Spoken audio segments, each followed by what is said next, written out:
Salut et mon professeur Bakary Domingo. C'est un plaisir. Vous l'avez dit, c'est également un doyen, Bakary Domingo Mané. C'est toujours un plaisir de partager le plateau avec lui. Un journaliste, un formateur, mais également un analyste politique. Bonsoir, M. Mané. Bonsoir, Evelyne. C'est un plaisir d'être là sur le plateau et puis discuter des questions qui concernent la marche, n'est-ce pas, du pays. Salut. Très heureuse de te retrouver sur le plateau. Oui, c'est partagé, Evelyne. Bonsoir à nos téléspectateurs. Bonsoir à M. Papso. Bonsoir à mon très cher ami et confrère Bakary Mané. Alors, j'ai deux analystes sur le plateau et un politique. Donc, je m'en vais vous poser cette question que j'ai posée à l'entame. Peut-on moraliser la politique au Sénégal? Oui, je pense qu'il est possible tout de même de moraliser la chose politique. Dès lors que nous sommes dans une société africaine, la société sénégalaise, elle est quelque part conservatrice en termes de valeurs. Et moraliser la scène politique veut dire simplement, en tout cas pour moi, faire appel à certaines valeurs. Donc, et la morale... Lesquelles valeurs? Lesquelles valeurs? Mais moi, je préfère qu'on fasse appel à nos valeurs. Quelles valeurs? Nos valeurs... par rapport à comment on appelle, comme disait Ousmane Tanangé, le Ngor, le Kersa, le Djom. C'est des choses qui sont très importantes pour nous au Sénégal, que l'on soit en politique ou ailleurs. Maintenant, ce qui se passe sur la scène politique est suffisamment anecdotique pour qu'on se pose la question, au-delà de l'espace politique, qu'est-ce qu'il y a dans notre société? Est-ce que ce n'est pas la société sénégalaise qui est malade? Parce que ce qu'on constate en politique, on peut le constater également ailleurs. Et voilà pourquoi je dis souvent, le mal, il est sociopolitique ou il est socioculturel. Maintenant, la solution devrait être forcément politique. Parce que nous avons besoin tout de même de promouvoir une race d'hommes et de femmes politiques engagés avec certaines valeurs pour faire dans le lead by example. N'est-ce pas? C'est très important.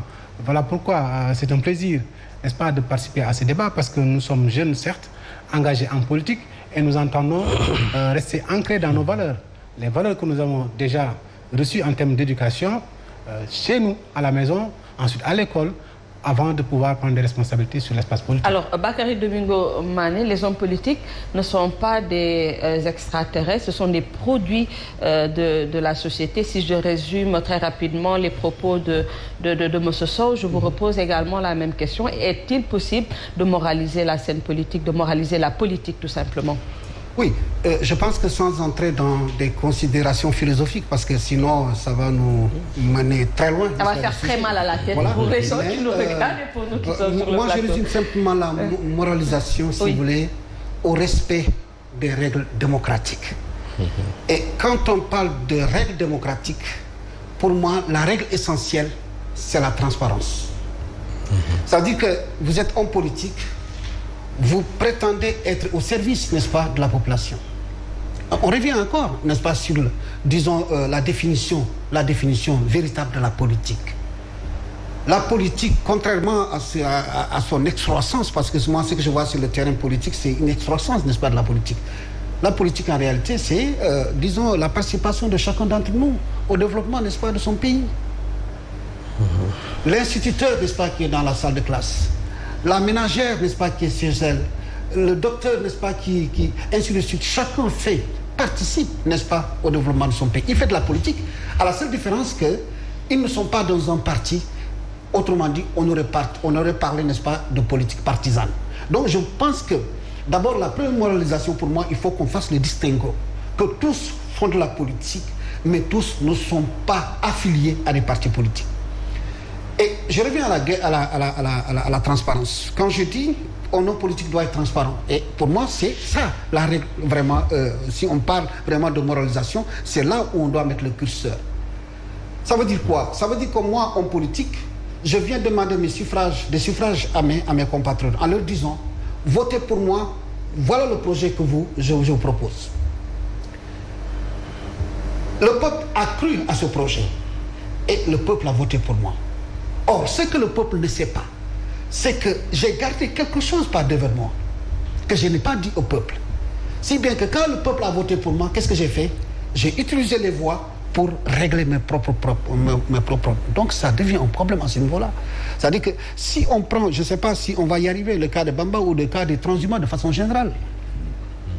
Mais je pense que pour moi, avant d'aller plus loin, la première chose qu'on doit régler, vraiment d'abord, c'est la transparence. Il faut qu'on soit transparent, il faut que les hommes politiques soient transparents, dire la vérité, ce qu'ils ont envie de dire, n'est-ce pas, ce qu'ils ont envie de faire, qu'ils le disent de façon transparente pour que le citoyen puisse faire des choix vraiment, disons, qui lui permettent de pouvoir dire demain, oui, j'ai donné mon bulletin à telle personne parce que je suis convaincu par son projet. Voilà, Serigne Saliou, de manière caricaturale, certains pensent que la politique, ce n'est qu'un cas rapide. Certains entrent, d'autres descendent. Et la manière de faire de la politique au Sénégal n'est pas propre seulement au Sénégal. C'est la définition machiavélique de la politique. La fin justifie les moyens. Tout à fait. Voilà, donc je crois que Bakary, je parle sous l'autorité d'un philosophe. Vous savez, de tout temps, les philosophes, ils ont toujours donné en tout cas une définition de la morale politique.